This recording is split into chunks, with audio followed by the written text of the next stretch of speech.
Hello hi అండి రైతన్నలందరికీ నమస్తే. మీరు చూస్తున్నది టీవీఎన్ అగ్రికల్చర్ యూట్యూబ్ ఛానల్. నేను మీ భాస్కర్ నాయుడు. అయితే మన టాపిక్ ఏంటంటే ఈరోజు రైతన్నలు చాలామంది ఎరువులు సంచులు ఉంటాయి సపోజ్కి, అంటే మనం ఫర్టిలైజర్ అంటాం. మొన్న ఒక రైతు కాల్ చేశాడు, రాయచూరు నుంచి కర్ణాటక నుంచి అనుకుంటా, మొత్తానికైతే కర్ణాటక ఏరియా నుంచి ఫోన్ చేశాడు. 18 ఎకరాలు పత్తి వేస్తున్నాడు రైతు. అయితే ఆ రైతు 18 ఎకరాలు పత్తి వేస్తున్నా అన్న, మీ ఏరియాలో ఏం ఫర్టిలైజర్ రేటు పెరుగుతుంది కదా అన్ని చోట్ల, నాకు ఒక 100 బస్తాలు దగ్గర లేదా ఒక 80 బస్తాలు కావాలి, నేను మీ దగ్గర 100 కిలోమీటర్లు అయినా పర్లేదు వచ్చి తీసుకెళ్తా అన్నాడు. కానీ రైతు, మీకు ఒకటే విషయం అండి, నేను చిన్న విషయం ఎగ్జాంపుల్ చెప్తాను మీకు. ఆ రైతుకి నేను చెప్పింది ఒకటే, మీరు ఎందుకు మారట్లేదన్నా, ఏమన్నా ఉందా, కొంచెం బుద్ధి ఉందా అన్న. ఇట్లనే అన్న, నేను అబద్ధం కాదండి, ఇట్లనే ఉన్న ఫోన్లో అన్న, బుద్ధి ఉందన్న కొంచెం అన్న. ఇప్పుడు అన్ని బస్తాలు వేస్తానంటున్నావు కానీ ఇప్పుడు అందులో ఆయన ఎప్పటికీ ప్రతి సంవత్సరం కౌలుకిచ్చే రైతు, ఈ సంవత్సరం వేస్తున్నాడు అన్న. కొంచెం అన్న ఆలోచన చేస్తారన్న. ఎందుకన్నా అంటే ఇప్పుడు మీ భూమిలో కొన్ని పోషకాలు ఉంటాయని మీకు తెలుసు కదన్నా, ఉంటాయా లేదనేది కూడా మీకు తెలుసా తెలియదో. ఒకసారి మనకి దీని గురించి ఎందుకు ఇంట్లో మాట్లాడుతున్నానంటే సాయిల్ టెస్టింగ్ గురించి అండి మనం చెప్పబోయే వీడియో అయితే 100% చెప్తున్నాం. మనం ఒక సాయిల్ టెస్టింగ్ అంటే భూమి పరీక్ష, భూ పరీక్ష, ఇప్పుడు మనిషి గత రక్త పరీక్ష అన్నట్లు భూ పరీక్ష గురించి సాయిల్ టెస్టింగ్ గురించి మనం మాట్లాడుకుంటున్నాం. అయితే రైతన్నకు చెప్పాను నేను, అదైతే నిజమేనా, అయినా కూడా బస్తాలు అయితే కొనక తప్పదు కదా అన్నాడు. అవునన్నా, నీకు ఏ బస్తాలు కావాలంటే కొన్ని DAP, యూరియా 1435, 20-20-13 కావాలి, పొటాస్ కావాలి, అన్నీ కావాలన్నాడు. సరేనా, మీ భూమిలో కొన్ని పోషకాలు ఆల్మోస్ట్ ఇప్పుడు మనం మాట్లాడుకునే ఎరువుల సంచుల వల్ల యూరియా కానీ, ఇప్పుడు యూరియా అంటే నత్రజని కానీ, DAP కానీ, ఇప్పుడు భాస్వరం ఇవన్నీ, పొటాస్ కానీ, చాలా పోషకాలు, మైక్రో న్యూట్రియన్స్ అన్ని మన భూమిలో కొన్ని పోషకాలు ఉంటాయన్నా. ఆ పోషకాలకు తగ్గట్టు మనం ఎందుకు ఒకసారి సాయిల్ టెస్టింగ్ చేసుకుంటే తగ్గించుకోవచ్చు కదా అన్న నేను. అయితే ఆ రైతు నిజమే కానీ తీసుకోవాలి కదా అన్నాడు. నేను ఒకటి ఎగ్జాంపుల్గా చెప్తాను. సపోజ్కి కొద్దిగా మనం ఈ టీ గ్లాస్ అండి, వాటర్ తీసుకుందాం. దీంట్లో ఈ టీ గ్లాస్లో వాటర్ తీసుకుంటాం. సపోజ్కి దీంట్లో కొద్దిగా సాల్ట్ వేసుకుందాం. యాక్చువల్గా అంటే కళ్ళు తిరిగినప్పుడు సాల్ట్ వేసుకుంటాం. దీన్ని ఏం జరుగుతుంది, హ్యాపీగా తాగుతాం దీన్ని, ఎందుకంటే మనకి బలం ఇస్తుంది కాబట్టి. అప్పటికప్పటికి కళ్ళు తిరగడం ఏదో ఒకటి ఉన్న సిచ్యువేషన్లో కొంచెం ఉప్పు నీళ్ళు తాగితే కొంచెం బీపీ డౌన్ అయింది, మళ్ళీ పెరుగుతుందని ఆలోచన చేస్తాం. అదే దీంట్లోకి ఇంకా కొద్దిగా వేద్దాం. మళ్ళీ ఇప్పుడు ఈ స్పూన్ మొత్తం వేసేద్దాం. ఇంత ఎక్కువ వేసి ఇది ఏమవుతుంది, తాగుతామా, తాగలేం, విషం అయిపోతుంది. 100% విషం అయిపోతుంది కదా ఇది. రైతు ఎందుకు గమనిస్తలేదు దీన్ని? ఇది పక్క మీరు ఎంత చేసినా కూడా 100% విషం అయిపోతుందండి. ఇప్పుడు ఎరువుల విషయం గురించి ఇదే చెప్తాను నేను. ఎరువుల విషయంలో కూడా ప్రతి ఒక్క రైతన్న తెలుసుకోండి. ఎరువుల విషయంలో కూడా ఏం జరుగుతుందంటే 100కి 100% మీరు అత్యధికంగా ఎరువులు వాడడం వల్ల భూమి అనేది ఒక లేయర్లు ఏర్పడుతుంది. ఒక లేయర్లు ఏర్పడిన తర్వాత గట్టితనం పడి ఆ భూమి అనేది మీరు చల్లుకున్న ఎరువులు కూడా భూమిలో కూడా పోని పరిస్థితి తీసుకొస్తుంది.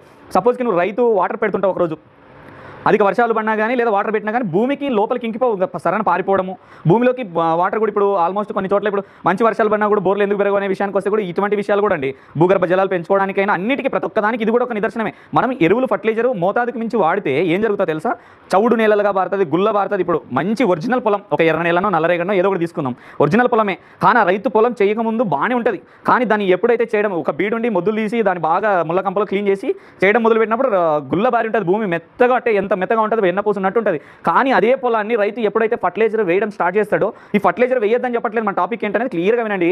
ఫర్టిలైజర్ వేయద్దని కాదు, ఏం చేస్తాడంటే రైతు మోతాదుకు మించి ఫర్టిలైజర్ వేస్తాడు. మోతాదుకు మించి అంటే ఇప్పుడు నేను ఏం చెప్పా, సపోజ్కి ఏం చూపించాను నేను, ఉప్పు నీళ్ళు, ఇది కొద్దిగా వేసుకుంటే మనకు మంచిది. ఇంకా అధిక మొత్తం వేసుకుంటే మనం తాగుతామా, అది కూడా అంతే, మన భూమి కూడా అంతే. 100% ఇదేనండి. ఎందుకోసం చెప్తున్నానంటే మోతాదుకు మించి వాడకండి దయచేసి. మన భూమిలో ఉన్న పోషకాలు ఆల్మోస్ట్ 100% ఉంటాయి. వాటికి దాన్ని మార్చుకోండి. మీరు ఎందుకు మార్చుకోవట్లేదు, దేని గురించి అసలు తెలుసు, దీని గురించి తెలిసిన. ఇప్పుడు గవర్నమెంట్ లెవెల్లో ప్రతి ఒక్క గ్రామంలో RBK సెంటర్లు, ఏపీ కానీ, తెలంగాణ కానీ, కర్ణాటక కానీ, రైతు భరోసా కేంద్రాలు అంటాము, అన్ని చోట్ల ప్రతి ఒక్క చోట ఉన్నాయి. ఇంకా అంతేందుకు మన గ్రోమర్ సెంటర్లో కూడా సాయిల్ టెస్టింగ్స్ ఇప్పటికైనా చేస్తున్నారు. వాళ్ళు చేయట్లేదని లేదు, ప్రైవేట్ రంగాలలో కూడా ఈ సాయిల్ టెస్టింగ్ అనేది ఉంది, చేయించుకోండి. మన భూమిలో ఏది ఉందనేది మనం తెలుసుకుంటాం కదా, తెలుసుకొని మోతాదుకు మించి ఫర్టిలైజర్ వాడకుండా. ఇప్పుడు సపోజ్కి నీ పొలంలో యూరియా శాతమే ఎక్కువ ఉంది, నత్రజనియే ఎక్కువ ఉంది, అలాంటప్పుడు మీరు యూరియా కొనాల్సిన పని లేదు కదా. DAP సంచిని అనుకోండి, మీకు సంచులు చెప్తేనే అర్థమవుతుంది కాబట్టి DAP సంచిని అనుకోండి.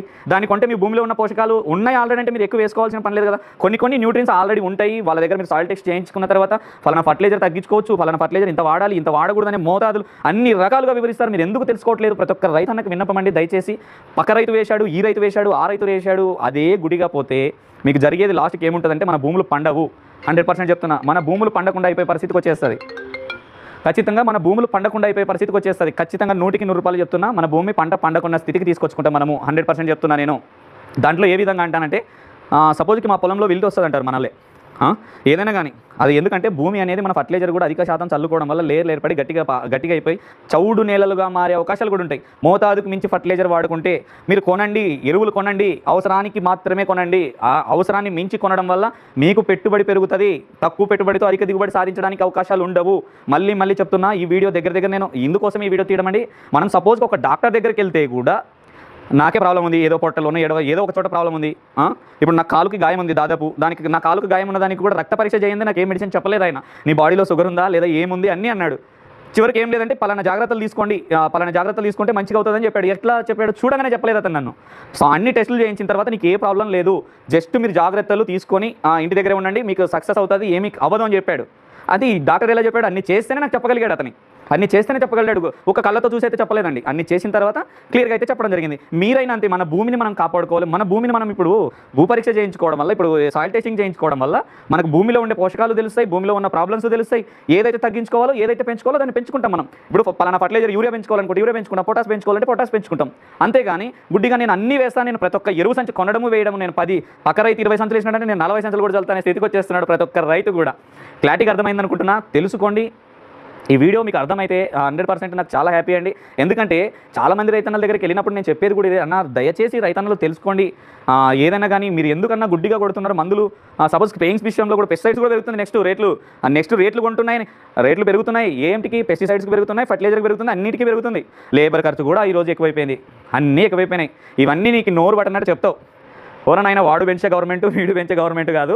మనకు మనం మారితే, రైతు మారితే ఆటోమేటిక్ అన్నీ తగ్గుతాయి. ఇప్పుడు లేబర్ కష్టపడే లేబరు పెంచుకుంటాడు, ఫర్టిలైజర్ కంపెనీ తయారు చేసేటోడు పెంచుకుంటాడు, పెస్టిసైడ్స్ వాడు పెంచుకుంటాడు, అందరూ పెంచుతారు. పెంచినా కూడా వాళ్ళకి రివర్స్లో మనం ఎలా తగ్గించుకోవాలని మీరు ఎందుకు ఆలోచన చేయట్లేదు? ఒక స్ప్రే చేసిన తర్వాత కనీసం 3 రోజులు కూడా వెయిట్ చేయలేదు తెలుసా మీరు? 100% చెప్తున్నా, మీరు 3 రోజులు కూడా కనీసం వెయిట్ చేయకుండా పొద్దున్నే దాడి చేస్తున్నారు. ఆ రైతు కొట్టేసరికి మన దాంట్లోకి వస్తుంది మా దోమ అని మళ్ళీ మీరు స్ప్రే చేస్తున్నారు. ఈ పరిస్థితి కాకుండా ఆల్మోస్ట్ మీ మైండ్ని మీరే ఆలోచన చేసుకోండి. రైతులు ఇక్కడ నుంచి అయినా మీరు మారకపోతే మీరు నష్టపోయేది గ్యారెంటీ, 100% చెప్తున్నా. ఎంత దిగుబడి సాధిస్తే అంత మంచిదే లేదని చెప్పను నేను, కానీ ఎంత పెట్టుబడి తగ్గిస్తే అంత మీరు సాధించినట్టు గుర్తుపెట్టుకోండి. దిగుబడి మీరు 1000 రూపాయలు పోసి, మీ రక్తం దారపోసి మీరు పండించిన దాంట్లో లాభం లేదండి. మీరు తక్కువ పెట్టుబడితో దాన్ని ఎప్పుడైతే దిగుబడి సాధించుకుంటారో అప్పుడే సక్సెస్ అవుతారు. 100% చెప్తున్నా. మొదటగా మీరు సాయిల్ టెస్టింగ్ చేయించుకోండి. మళ్ళీ చెప్తున్నా, ఖచ్చితంగా చేయించుకోకపోతే మీరు రాను 100% నష్టపోతారు. ఎందుకంటే పైన జరుగుతున్న యుద్ధాల కారణాల వల్ల కూడా ఫర్టిలైజర్, పెస్టిసైడ్స్ అన్నీ పెరిగిపోతున్నాయి. అర్థమైందా?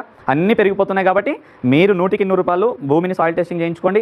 మొన్న లోతుదుకుల గురించి కూడా చెప్పాను నేను, దానివల్ల కూడా ఉపయోగాలు ఉంటాయి. 100% చెప్తున్నా, అలాంటివి చేసుకోండి, ఇలాంటివి చేసుకోండి. ఇంకా ఏమైనా నెక్స్ట్ వచ్చేది ఏదైనా ఉంది, అవసరం ఉండేదంటే మన ఛానల్ ఎలాగో మీరు చూస్తుంటే ఉంటారు కాబట్టి ఖచ్చితంగా అర్థమైంది అనుకుంటున్నా. ఎంతసేపు చెప్పినా ఏముంది మీరు అర్థం చేసుకుంటారని అయితే నేను ఆశిస్తున్నా. మొత్తానికైతే మీరు చూస్తున్నది టీబీఎన్ అగ్రికల్చర్ యూట్యూబ్ ఛానల్. నేను మీ భాస్కర్ నాయుడు. అయితే ముందుగా మన ఛానల్ని సబ్స్క్రైబ్ చేసుకోండి. ఈ వీడియో మీకు నచ్చినట్టయితే ఇతర రైతన్నలకు షేర్ చేయండి, ఎక్కడ మిస్ అవ్వద్దండి. Okay, thank you.